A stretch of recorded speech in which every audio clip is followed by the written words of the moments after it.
बहुत बहुत धन्यवाद। सम्मानीय साथियों, आपके नेता आपके बीच में पधार चुके हैं। आप सब लोग जोरदार नारे के साथ उनका स्वागत करेंगे। कांग्रेस पार्टी, कांग्रेस पार्टी, राहुल गांधी, राहुल गांधी, राहुल जी संघर्ष करो, राहुल जी संघर्ष करो। साथियों, स्वागत के लिए नहीं,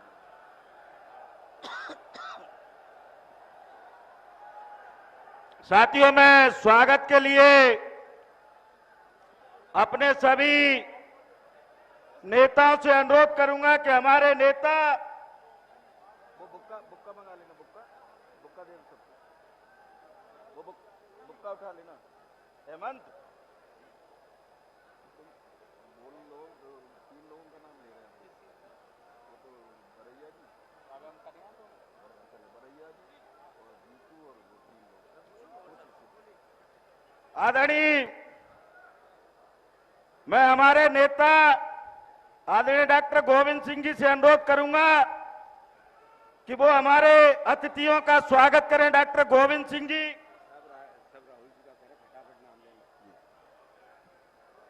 सभी सम्मानीय नेता आदरणीय चौधरी राकेश सिंह जी, हमारे विधायक कटारे जी, सभी सम्मानीय नेता आदरणीय हमारे मुखिया राहुल गांधी जी का स्वागत करें। और मैं हमारे सभी जनता जनार्दन से अनुरोध करूंगा कि आप नारों के साथ राहुल गांधी जी का स्वागत करते रहें। राहुल गांधी, राहुल गांधी। सभी सम्मानीय हमारे नेता आदरणीय राहुल जी का स्वागत कर रहे हैं। अब मैं मानसिक कर दिया तो सर, अब ये 3 लोगों को ही बोले, नहीं मैं नहीं कर रहा, नहीं किसको नहीं बोल रहे, मना कर रहे हैं, क्यों बोल रहे? वो कह रहे मैं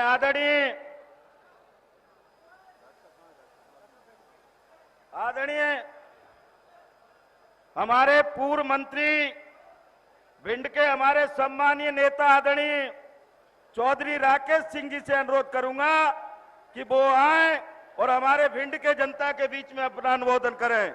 चौधरी राकेश सिंह जी।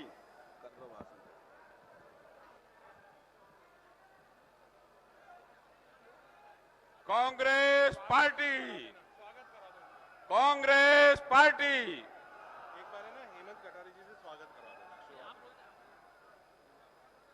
अटेर क्षेत्र के विधायक भाई हेमंत कटारे जी राहुल जी का स्वागत करेंगे। Hello hello hello. दोस्तों, लोकसभा चुनाव की बेला है और राहुल जी हमारे बीच में है। विचार करना है, सोचना है कि ये चुनाव महत्वपूर्ण क्यों है। पिछले 10 वर्षों में हमारे बच्चों के भविष्य खराब हो गए। हमारी मूल रोजगार की एक व्यवस्था थी भिंड और मुरैना की कि हमारे नौजवान फौज में सैनिक के रूप में काम करते थे। वो भी जो नौकरी थी वो भारतीय जनता पार्टी की मोदी सरकार ने उनको 4 वर्ष का मुलाजिम बना दिया। हमारी परमानेंट नौकरी भिंड मुरैना की छुड़ा ली। राहुल गांधी जी का यह ऐलान है कि अगर कांग्रेस की सरकार देश में बनेगी तो फिर से वही सैनिक व्यवस्था बहाल की जाएगी जो पहले पूर्व में कांग्रेस के समय हुआ करती थी। दोस्तों, सबसे बड़ा नुकसान भिंड मुरैना का अगर कोई है तो ये है, कभी विचार करिए, सोचिए, अपने दिल को झकझोरिए कि हमारे बच्चों के भविष्य का क्या हो रहा है, उनकी प्रगति का क्या हो रहा है, उनकी शिक्षा का क्या हो रहा है, उनकी नौकरी का क्या हो रहा है। मध्य प्रदेश घोटालों से भरा पड़ गया है, चाहे व्यापक घोटाला हो, पटवारी घोटाला हो, आरक्षक घोटाला हो, पूरा देश घोटाले में जी रहा है। और एक नया घोटाला आया जिसमें चंदा का घोटाला भारतीय जनता पार्टी का। हजारों करोड़ रुपए चंदा के नाम पे उद्योगपतियों से वसूल कर लिए। कभी देश में इतनी संस्थाओं का दुरुपयोग नहीं हुआ। इतने वर्षों तक देश में कांग्रेस का लोकतांत्रिक शासन रहा, लेकिन कभी ईडी, सीबीआई, कभी फर्जी केस लगाने का काम नहीं हुआ। और ये कांग्रेस थी जिसने एशिया का भूगोल बदल दिया था, श्रीमती इंदिरा गांधी ने, जिसने पाकिस्तान के टुकड़े करवा के बांग्लादेश आजाद करवाया था। कांग्रेस का जीवन था वो। महात्मा गांधी, पंडित जवाहरलाल नेहरू, सरदार वल्लभ भाई पटेल, सुभाष चंद्र बोस, इंदिरा गांधी और अंत में राजीव गांधी, जिन्होंने श्रीलंका की शांति के लिए अपने प्राणों की आहुति दे दी। हाँ, मैं निवेदन करना चाहता हूं, सौभाग्य है कि आदरणीय राहुल गांधी जी भिंड की सरजमीन पर हैं, प्रत्याशी हैं भाई। हाँ, फूल सिंह जी बरैया, आप सबसे अनुरोध करता हूं कि 7 मई को हाथ के पंजे का बटन दबाकर कांग्रेस को विजयी बनाएं। बहुत बहुत धन्यवाद। जय हिंद।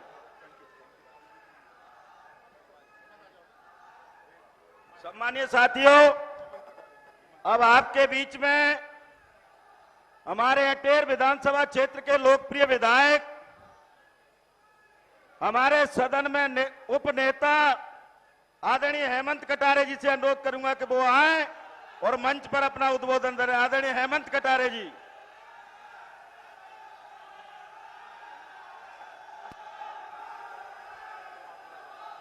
मैं सबसे पहले मेरे सामने बैठी जनता जनार्दन, आप सबके चरणों में अपना माथा टेक करके प्रणाम करता हूं। और पहले मैं आपको इसलिए प्रणाम कर रहा हूं क्योंकि आपकी वजह से मुझे ये मंच प्राप्त हुआ है। मैं आप सबके चरणों में माथा टेक करके प्रणाम करता हूं। आज की इस विपरीत परिस्थिति में भी मोदी अमित शाह से, ईडी से, सबसे लड़ाई लड़ रहे हैं और देश में चट्टान बन के खड़े हुए एक ऐसे नेता जिनको ना कोई डर ना कोई भय, आपकी लड़ाई लड़ रहे हैं देश के लोकतंत्र बचाने की। आदरणीय राहुल गांधी जी का जोरदार तालियों से स्वागत करें। क्योंकि बात संक्षिप्त में कहनी है तो मैं 3 बातें बस शॉर्ट में कह देता हूं। एक बात अग्निवीर योजना पे मैं बताना चाहूंगा। मैं खुद विधायक रहा 1.5 साल, उसके बाद चुनाव हार गया, फिर भी मुझे 5 साल पेंशन मिली। लेकिन अगर कोई सैनिक अग्निवीर बन के जाता है तो उसको जीवन में कभी पेंशन नहीं मिलेगी। ये एक देशद्रोही नीति है और मैं समझता हूं राहुल गांधी जी इसको समाप्त करेंगे जैसे हमारे इंडिया गठबंधन की सरकार बनेगी। दूसरी बात मैं आप लोगों से यह कहना चाहता हूं कि पिछला चुनाव आपने देखा था कि किस प्रकार से 3000 रुपए का माता बहनों को वायदा करके लड़ा गया था। जहां पे देखो हाहाकार मचा था, 3000 रुपए, 3000 रुपए।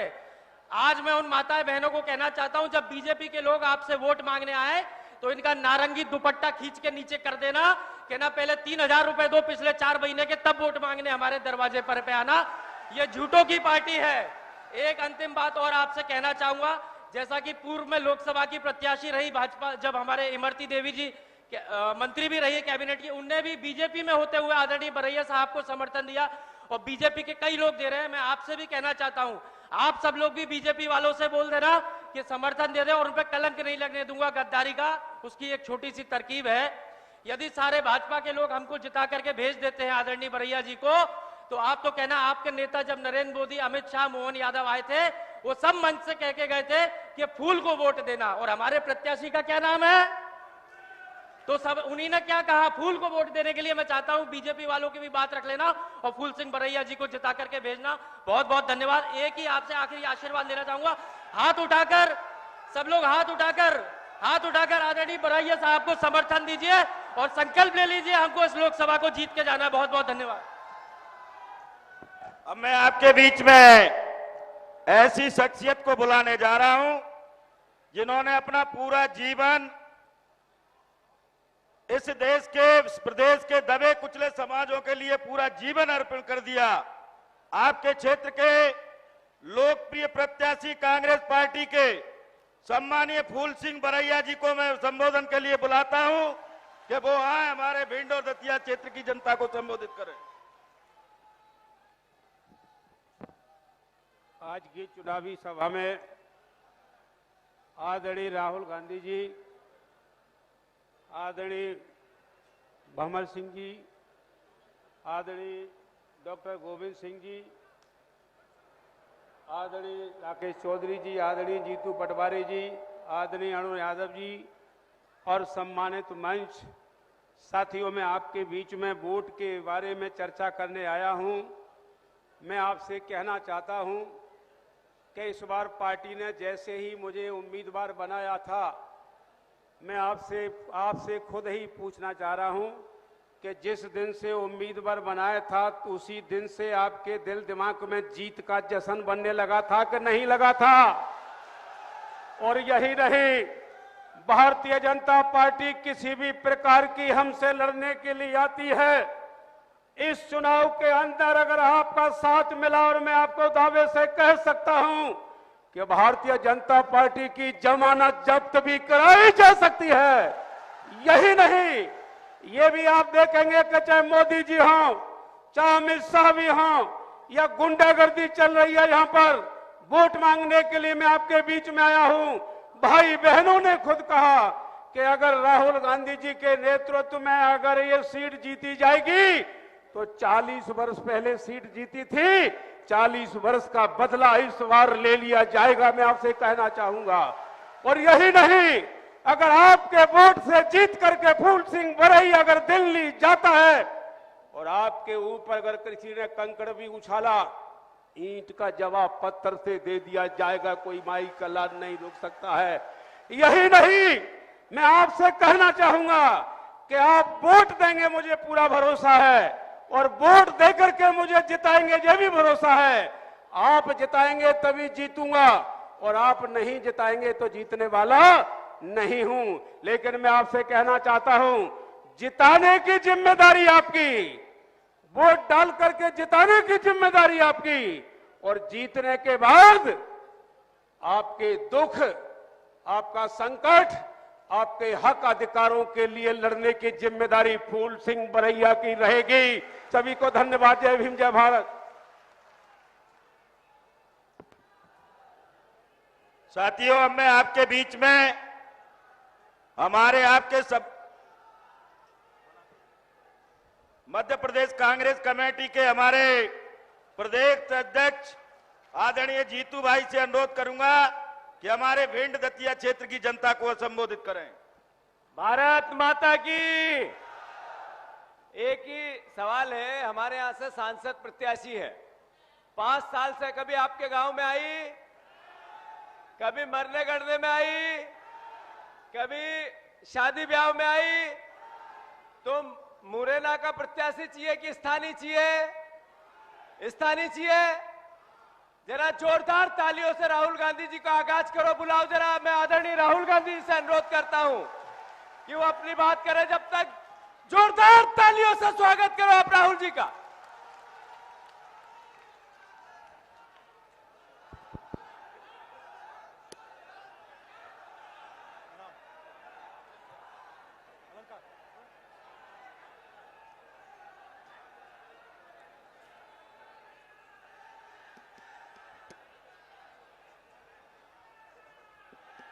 जितेंद्र सिंह जी, जीतू पटवारी जी,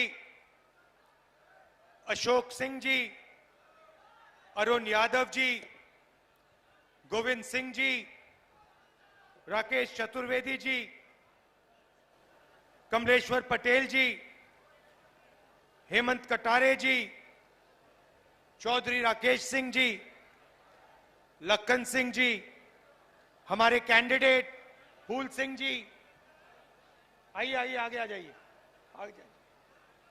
हमारे कैंडिडेट फूल सिंह बरैया जी, स्टेज पे वरिष्ठ नेता,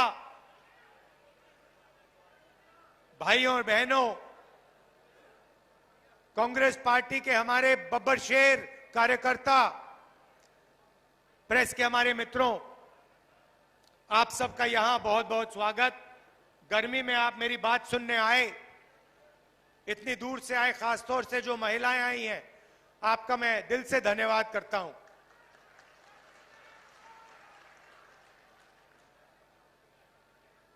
ये चुनाव मामूली चुनाव नहीं है। इस चुनाव में 2 विचारधाराओं की टक्कर है। एक तरफ कांग्रेस पार्टी इंडिया गठबंधन जो संविधान को बचाने की कोशिश कर रहा है। ये जो मैंने आपको दिखाया है, ये कोई मामूली किताब नहीं है। इस किताब के आने से पहले, आजादी से पहले, हिंदुस्तान के गरीबों के पास, दलितों के पास, आदिवासियों के पास, पिछड़ों के पास कोई हक नहीं थे। जो मिला है किसानों को, गरीबों को, मजदूरों को, पिछड़ों को, दलितों को, आदिवासियों को, गरीब जनरल कास्ट के लोगों को जो भी कुछ मिला है, इस किताब के कारण मिला है। और अब प्रधानमंत्री ने, अमित शाह ने और उनके अलग अलग एमपीज ने मन बना लिया है कि अगर वो चुनाव जीतेंगे तो वो इस किताब को फाड़ के फेंक देंगे। लड़ाई ये है भाइयों और बहनों। और मैं आपको ये कहने आया हूं कि जो भी देश में प्रगति हुई है, जो भी गरीबों को मिला है, चाहे वो मनरेगा हो, जमीन अधिग्रहण बिल हो, सफेद क्रांति हो, जमीन का हक हो, सब गायब हो जाएगा। बीजेपी चाहती है कि ये किताब फेंक दी जाए और देश को 20-25 अरबपति चलाएं। हिंदुस्तान में पब्लिक सेक्टर बना,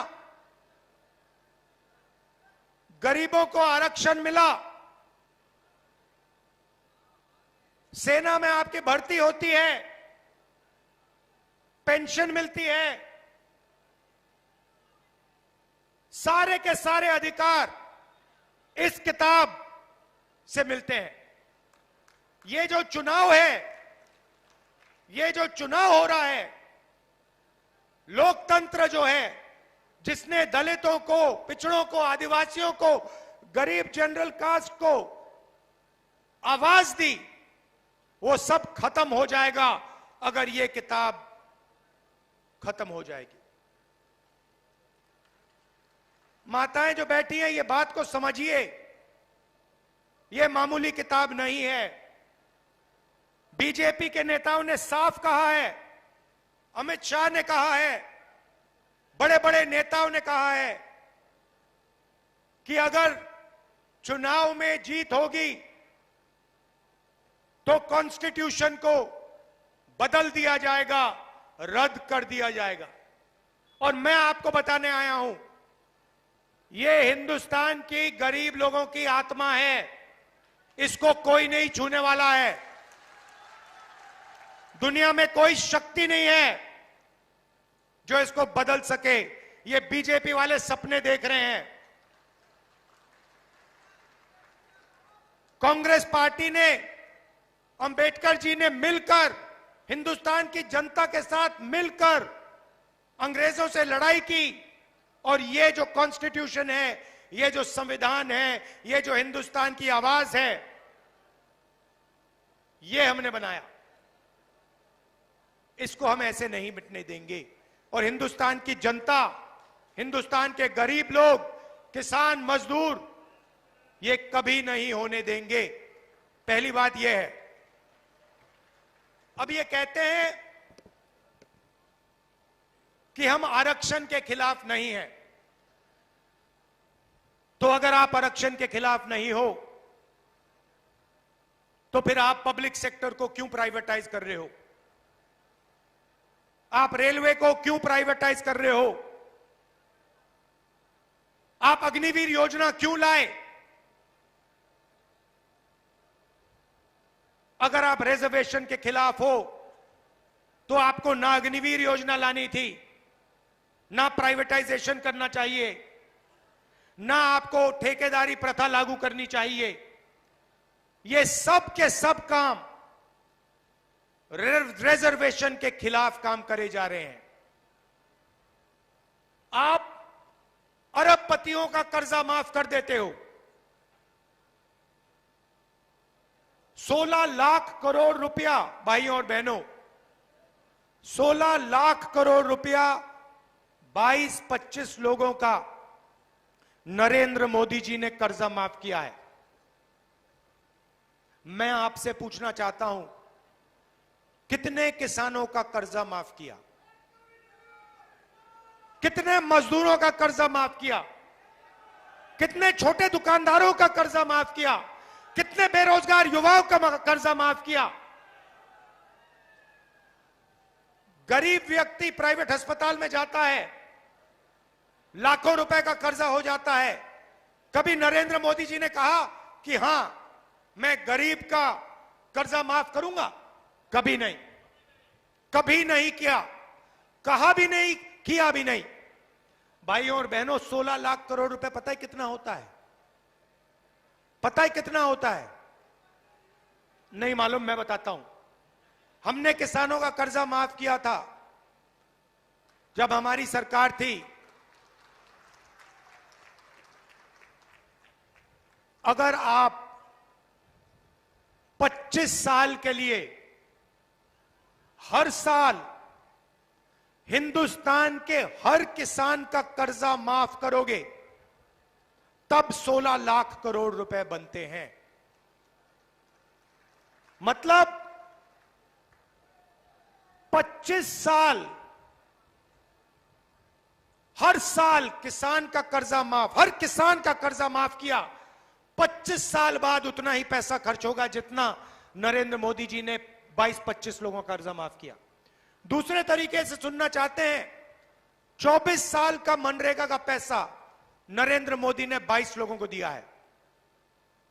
हालत यह हो गई है कि 22 लोगों के पास उतना ही धन है जितना 70 करोड़ हिंदुस्तानियों के पास। ये देखिए, स्टेज पे 22 लोग बैठे हैं।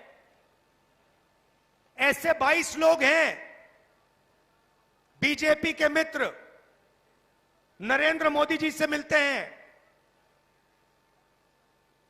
राम मंदिर का इनॉग्रेशन हुआ, सारे के सारे वहां बैठे थे।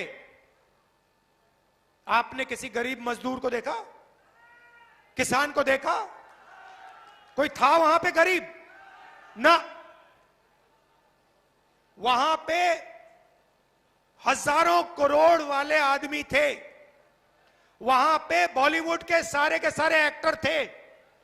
वहां पे हिंदुस्तान की क्रिकेट टीम बैठी थी। मगर इस देश का एक किसान नहीं दिखा, एक मजदूर नहीं दिखा, एक छोटा दुकानदार नहीं दिखा, एक पिछड़े वर्ग का व्यक्ति नहीं दिखा, एक दलित नहीं दिखा, एक आदिवासी नहीं दिखा, एक गरीब जनरल कास्ट का नहीं दिखा।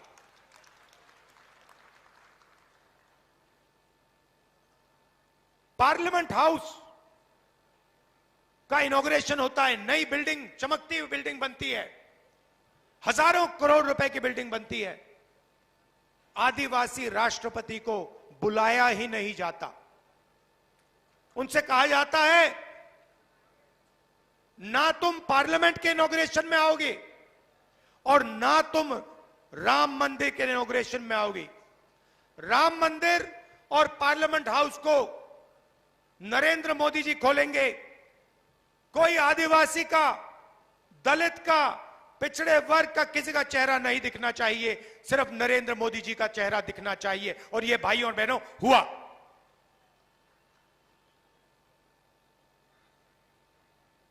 और जहां भी देखो 2-3 अरबपतियों को सारा का सारा धन दिया जाता है।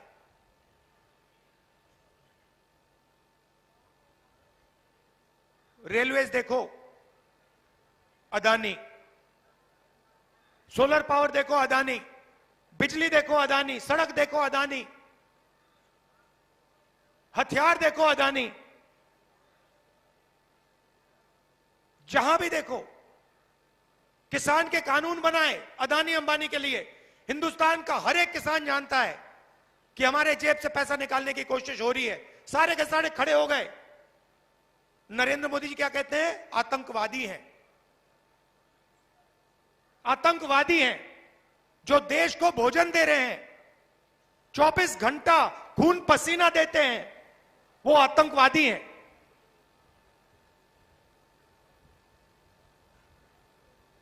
ये हालत है देश की। आप जानते हो नोटबंदी की, गलत जीएसटी लागू की। आज हिंदुस्तान में 45 साल से सबसे ज्यादा बेरोजगारी है। हर हिंदुस्तानी युवा यह बात समझता है, जानता है।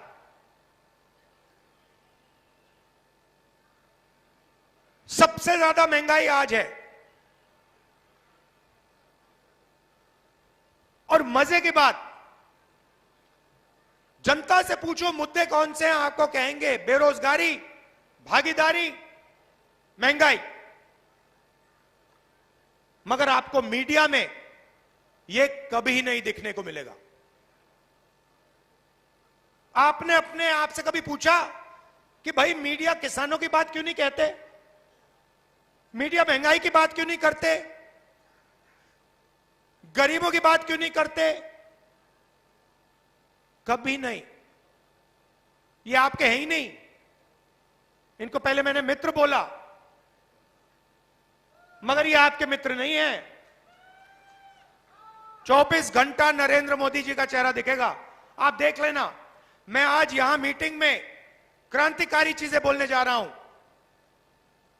ऐसी चीजें बोलने जा रहा हूं जो देश को बदल देंगी। मगर देखना, मीडिया नहीं दिखाएगा। देख लेना, शर्त लगाऊंगा। मैं आपको क्रांतिकारी चीजें बोलने जा रहा हूं जो आपको हिला देंगी। 3-4 मिनट ताली बजेगी आपकी, मगर मीडिया नहीं दिखाएगा। सबसे पहले, अगर नरेंद्र मोदी 22-25 अरबपति बना सकते हैं तो कांग्रेस पार्टी करोड़ों लाखपति बना सकती है। ये महिलाएं आई हैं आज। अब जो मैं कहने जा रहा हूं पुरुषों को अच्छा नहीं लगेगा, मगर मैं साफ बोल देता हूं। गुस्सा मत होना मुझसे, गुस्सा नहीं होना है। देखिए, 21वीं सदी में आप बाहर जाके 8-10 घंटा काम करते हो, खेतों में काम करते हो, मजदूरी करते हो, छोटा बिजनेस चलाते हो, नौकरी करते हो। मगर हिंदुस्तान में महिलाएं भी ये काम करती हैं। महिलाएं भी मजदूरी करती हैं 8-10 घंटा। महिलाएं भी जॉब करती हैं, महिलाएं भी खेतों में काम करती हैं। जॉब के लिए, मजदूरी के लिए आपको भी पैसा मिलता है, महिलाओं को भी पैसा मिलता है। मगर अगर आप 8 घंटा बाहर काम करते हो और ये 8 घंटा भी बाहर काम करती हैं, तो ये फिर 8 घंटा घर में भी काम करती हैं। खाना पकाती हैं, हिंदुस्तान के भविष्य की देखभाल करती हैं, बच्चों को समझाती हैं, सिखाती हैं। मगर किसी भी सरकार ने उन 8 घंटों के लिए इनको कॉम्पनसेशन पैसा कभी नहीं दिया है। सही बोला, गलत बोला? सही बोला। तो अगली हिंदुस्तान की सरकार, इंडिया गठबंधन की सरकार, पहली बार दुनिया में पहली सरकार होगी जो इन महिलाओं को, ये जो घर में काम करती हैं, 8 घंटे जो भविष्य की देखभाल करती हैं, उसके लिए पैसा देने जा रही है। अभी ताली बजाई है, जब मैं बताऊंगा कितना पैसा, फिर देखना ताली कैसे बजती है। तो महिलाओं के लिए 3 काम होंगे। सबसे पहला काम, जिसको हम महालक्ष्मी योजना कहते हैं। इसमें हमने लक्ष्मी नाम इसलिए लिखा है क्योंकि हम सीधा बैंक अकाउंट में पैसा डालने जा रहे हैं।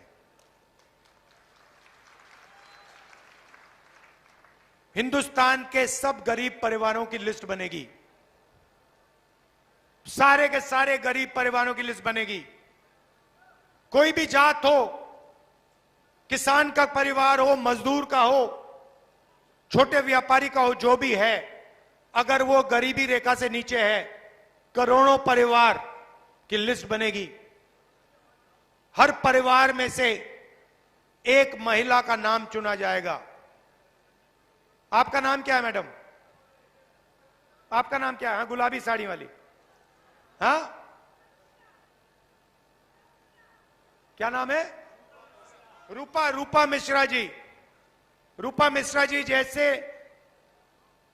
करोड़ों महिलाओं के नाम लिखे जाएंगे और फिर साल के 1,00,000 रुपया हर बैंक अकाउंट में जाएगा। भाई और बहनों, 10,000 नहीं, 20,000 नहीं, 50,000 नहीं, 70,000 नहीं, 1,00,000 रुपया प्रति परिवार के बैंक अकाउंट में। 8,500 रुपया हर महीना कटाकट कटाकट कटाकट। आप सुबह उठेंगी, 1 तारीख को आप सुबह उठेंगी, कहेंगे चलो देखते बैंक अकाउंट में क्या है। बैंक अकाउंट में देखेंगी, जादू से हिंदुस्तान की सरकार 8,500 रुपए डालेगी। अगले महीने जून में देखेंगी, चलो 1 तारीख को देखते हैं क्या हुआ, 8,500 रुपए खटाक जून में। जुलाई में, अगस्त में, सितंबर में, दिसंबर, नवंबर, हर महीने 1 तारीख को 8,500 रुपए, साल के 1,00,000 रुपए। आप ताली बजा रहे हो, मीडिया नहीं दिखाएगी।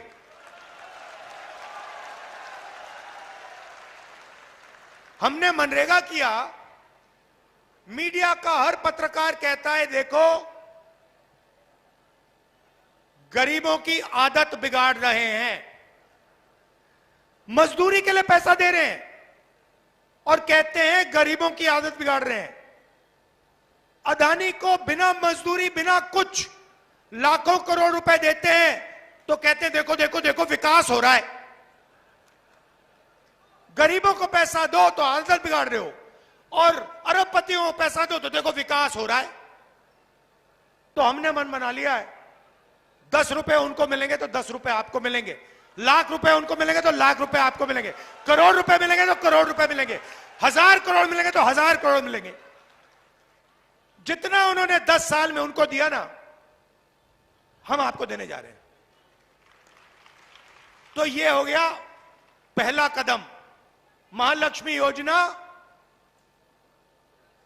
करोड़ों महिलाओं को लाखपति बनाने वाली योजना। अब जैसे मैंने अब ये बोल रहा था तो मैं देख रहा हूं यहां पे जो युवा खड़े हैं, ये मेरी ओर देख रहे हैं, कह रहे भैया आपने 1,00,000 रुपए मतलब महिलाओं को पकड़ा दिया। आपने भैया 1,00,000 रुपया महिलाओं को पकड़ा दिया। नरेंद्र मोदी जी ने हमें भूखा मार दिया, हमसे पकौड़े तलवा दिए, थाली बजवा दी, मोबाइल फोन की लाइट जलवा दी, हमारा क्या होगा? और बिल्कुल सही सवाल है, आपका क्या होगा? क्योंकि पैसा तो आप देते हो, जीएसटी जितनी आप देते हो उतनी अदानी देता है। आप शर्ट खरीदते हो, जीएसटी देते हो, पेट्रोल भरते हो, जीएसटी देते हो, पकौड़े खाते हो, जीएसटी देते हो। पैसा आपका सीधा आपके जेब से जाता है, अदानी की जेब में जाता है, अंबानी की जेब में जाता है। अच्छा एक बात बताओ, आपने नरेंद्र मोदी जी की अदानी और अंबानी के साथ फोटो तो देखी है ना? देखिए ना, सूट में मोदी जी, अदानी जी, अंबानी जी राम मंदिर में, देखी तो है ना? मगर नरेंद्र मोदी जी के मुंह से आपने अंबानी शब्द कभी सुना? अदानी शब्द कभी सुना? नहीं। क्यों नहीं? मेरी फोटो देखी उनके साथ कभी? मगर मेरे मुंह से शब्द निकलता है अदानी अंबानी, है ना? फर्क समझो, मैं आपका हूं, वो उनके हैं।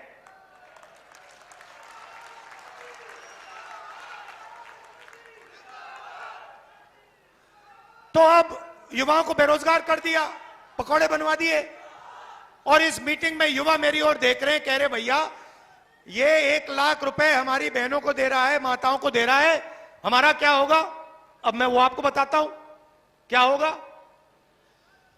अरबपतियों के बेटे अपनी कंपनी में, अपने पिता के कंपनी में जाकर अप्रेंटिसशिप करते हैं, 6 महीने की नौकरी करते हैं, 1 साल की नौकरी करते हैं, अच्छा खासा पैसा मिलता है, ट्रेनिंग होती है। उसके बाद उनको परमानेंट नौकरी मिलती है। तो एक प्रकार से जब अदानी या अंबानी अपने बेटे को जॉब मार्केट में डालना चाहता है तो उसका तरीका अप्रेंटिसशिप होती है। पहली नौकरी होती है, कभी कभी वो 6 महीने की होती है, 1 साल की होती है। यह मौका हिंदुस्तान के बेरोजगार युवाओं को नहीं मिलता। आप भटकते रहते हो आगे पीछे सड़कों पे। तो अब इंडिया की सरकार दुनिया की पहली सरकार होगी, सुनो, दुनिया की पहली सरकार होगी जो हर ग्रेजुएट को, हर डिप्लोमा होल्डर को अप्रेंटिसशिप का अधिकार देने जा रही है।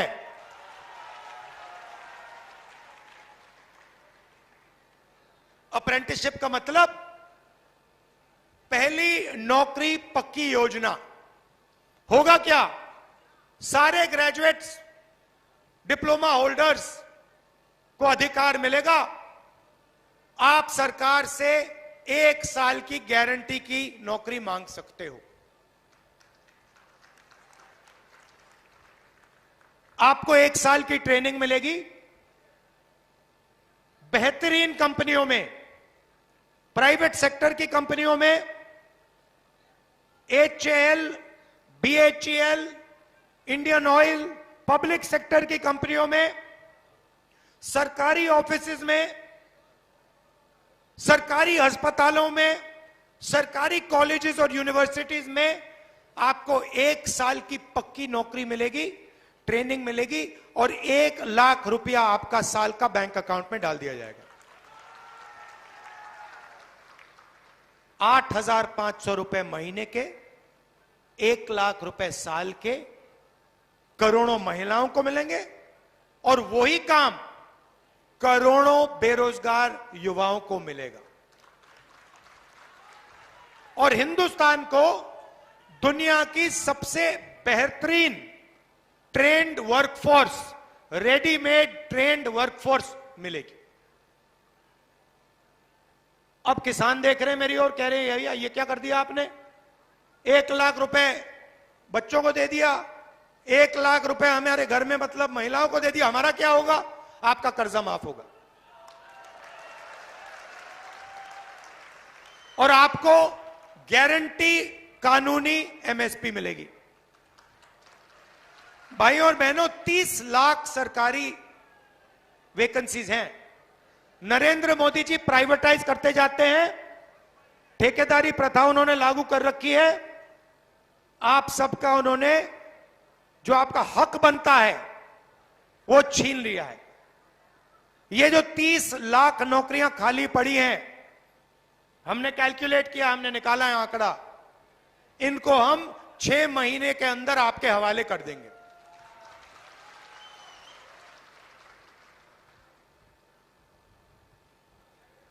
रही बात अग्निवीर की, यहां से लोग सेना में जाते हैं, जाते नहीं जाते? सबसे ज्यादा भिंड से। अब देखिए नरेंद्र मोदी जी ने क्या किया। 2 तरीके के जवान बना दिए। एक जवान जिसको पेंशन मिलेगी, जिसको कैंटीन मिलेगी, जिसको अच्छी ट्रेनिंग मिलेगी, और दूसरा जवान जिसको ना कैंटीन मिलेगी, ना पेंशन मिलेगी, ना ठीक सैलरी मिलेगी। एक को वो अग्निवीर कहते हैं और दूसरा नॉर्मल जो जवान होता है वो है। अब आप सोचिए, दो लोगों को आप युद्ध में भेज रहे हो। एक से आप कह रहे हो कि देखो भैया, अगर आपको कुछ हुआ तो हम हिंदुस्तान की सरकार और हिंदुस्तान की सेना आपके परिवार की रक्षा करेंगे, आपके बच्चों की रक्षा करेंगे, और जो भी सुविधा आपको चाहिए, आपके परिवार को हो सुविधा, जिस भी सुविधा की जरूरत होगी वो आपको मिलेगी। और दूसरे जवान से कह रहे हैं कि भैया देखो, अगर आपको कुछ हुआ तो आपको कोई पेंशन नहीं मिलेगी, कोई मदद नहीं मिलेगी, आप शहीद हो गए तो हो गए, बाकी सब छोड़ो, आपको शहीद का दर्जा भी नहीं मिलेगा। अब सोचो सेना में क्या होने वाला है। उस साइड चीन खड़ा है, चीन के जवानों को 5 साल की ट्रेनिंग मिल रही है, वहां पे सबको पेंशन मिलता है, उनका कुछ हुआ तो उनकी सरकार उनकी देखभाल करेगी। और यहां हमारा जवान जो यहां भिंड से जाएगा, उससे कहेंगे देखो भैया, तुम शहीद हो जाओगे तो तुम्हारे परिवार को कोई नहीं देखने वाला। क्या वो ठीक से लड़ेगा? तो ये नरेंद्र मोदी जी ने सेना का अपमान किया है। और भाइयों और बहनों, आप हैरान हो जाओगे कि सेना अग्निवीर नहीं चाहती है। सेना अग्निवीर नहीं चाहती, सैनिक अग्निवीर नहीं चाहते, जनरल अग्निवीर नहीं चाहते, जवान अग्निवीर नहीं चाहते, सिर्फ नरेंद्र मोदी चाहता है। और थोप दिया ऊपर कि भैया पीएमओ ने निर्णय लिया है, 2 तरीके के शहीद होंगे, 4 साल बाद 3/4 लोगों को भगा दिया जाएगा, 1/4 को रखा जाएगा, और अगर वो जो 3/4 हैं अग्निवीर हैं, अगर उनको गोली लग गई, शहीद हो गए तो हो गए, कोई शहीद का दर्जा नहीं मिलेगा। ये नरेंद्र मोदी की सोच है, मीडिया वाले कभी नहीं उठाएंगे।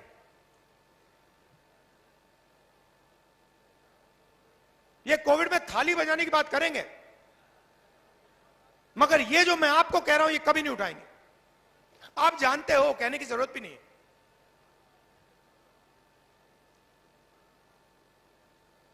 ठेकेदारी प्रथा,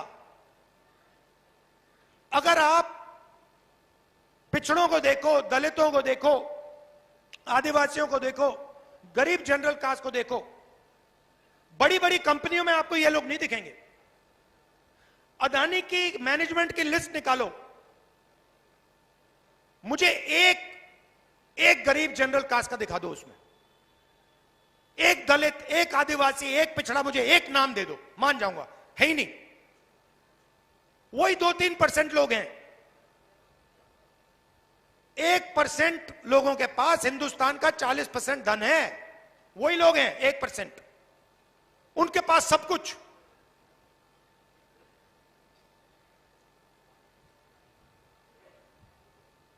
और गरीब लोग क्या कर रहे हैं? मनरेगा कर रहे हैं, मनरेगा का पैसा नहीं दे रहे, ठेकेदारी में मजदूरी करते हैं, जब जी करता है निकाल के फेंक देते हैं। कोई सोशल सिक्योरिटी नहीं, कोई पेंशन नहीं, कोई वार्निंग नहीं, कुछ नहीं। चेहरा अच्छा नहीं लगा तो जाओ, मर जाओ। ऐसे देश थोड़ी चलेगा। तो मजदूरों के लिए आज आपको 250 रुपए मिलता है मनरेगा में, सरकार आने के बाद 400 रुपए हो जाएगा।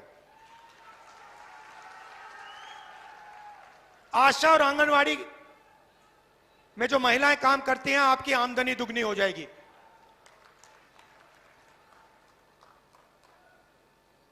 और ये जो ठेकेदारी प्रथा है, पब्लिक सेक्टर में, सरकारी ऑफिसेज में, जहां किसी को भी एक दिन में निकाल के बाहर फेंक सकते हो, इसको हम खत्म करने जा रहे हैं। अगर नौकरी मिलेगी सरकार में, पब्लिक सेक्टर में मिलेगी तो इज्जत के साथ मिलेगी, पेंशन के साथ मिलेगी, रिस्पेक्ट के साथ मिलेगी। तो ये हम आपके लिए करने जा रहे हैं। देखिए, मेन मुद्दा इसका है, इसको बचाना है, इसकी रक्षा करना है। ये हिंदुस्तान की आत्मा है और बीजेपी के लोग, नरेंद्र मोदी इसका गला घोटने की कोशिश कर रहे हैं। ये हम कभी नहीं होने देंगे। आप सब आए, मुझे बहुत अच्छा लगा, इतने प्यार से आपने मेरी बात सुनी, दिल से आपका धन्यवाद करता हूं। नमस्कार, जय हिंद। सबको बैठना, अपनी जगह पे बैठना, सबको अपनी जगह पे बैठना है। आदरणीय गोविंद सिंह जी, आदरणीय गोविंद सिंह जी के लिए जरा जोरदार तालियां बजाओ। आदरणीय गोविंद सिंह जी अपनी बात कहें, वहां जाके कहें उस माइक पे।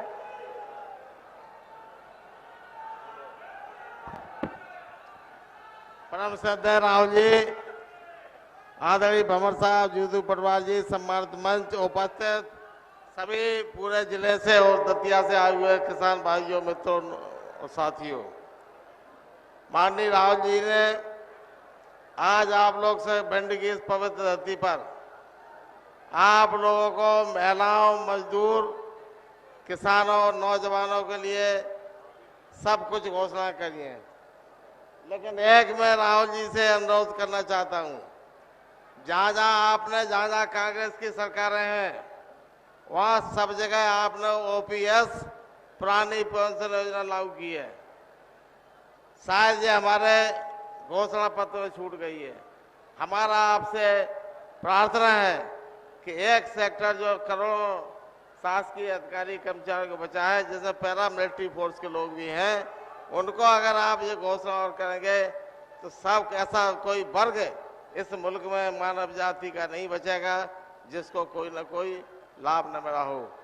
आप सब भारी तादाद में आए। फूल सिंह बरैया जी, बरसों जीवन में संघर्ष किया है इन्होंने, गरीब, अनुसूचित जाति, जनजाति, जिनकी क्षेत्र जगह ने काम किया है, ऐसे नेता को हमारे नेता राहुल गांधी जी ने आपके बीच भेजा है।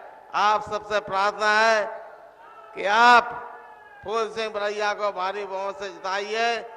सवाल रहा है, बरैया जी ने कहा मैं सुख दुख में शामिल लोगों में भी साथ रहूंगा। जय हिंद, जय भारत।